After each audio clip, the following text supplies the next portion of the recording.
En ce jour du 8 mai 2006, c'est un grand honneur pour moi, mais à la fois une grande peine, et tous vos amis ici présents d'honorer le grand homme qu'était M.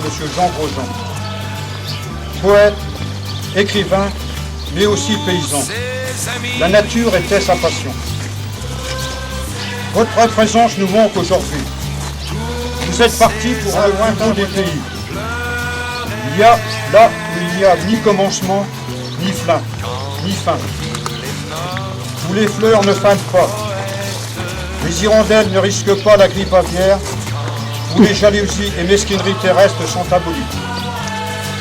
Malgré nos doutes qui nous dévorent, nous avons hâte de vous retrouver, de marcher sur vos traces et de se rassembler dans ce pays qui est le vôtre actuellement. Monsieur Jean Grosjean, lorsque je suis arrivé en 1967 à Avant-les-Marcilly, combien de fois en compagnie de votre épouse, nous nous sommes rencontrés au coin d'un champ, d'un bois, d'un chemin. Quel plaisir c'était pour moi de discuter avec vous. Nous parlions souvent des plantes, de la nature, de nos semages, mais bien d'autres sujets, et à chaque fois, vous ne pouvez être qu'en admiration devant l'étendue de ces connaissances. Vous êtes à l'origine du club de la marche, d'Avant-les-Marcilly. Rapprochez l'homme de la nature. Votre message est très bien passé. Aujourd'hui, votre fils Jacques a repris le flambeau et fait découvrir à tous les marcheurs la magnifique plaine d'Avant-les-Marcilly et des alentours. Monsieur Jean Grosjean, votre vie débute péniblement. Orphelin dès votre plus jeune âge, vous êtes passé par différentes étapes de votre vie. D'abord ajusteur professionnel, avant de vous préparer à devenir prêtre.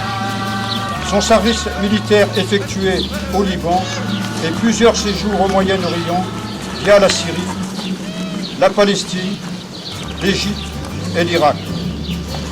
En 1940, dans un camp de prisonniers à Sens, ville proche de chez nous, il fait connaissance d'André Malraux et l'apparition de ses premiers livres, Terre du temps, pour faire tout le reste de sa carrière aux éditions Gallimard.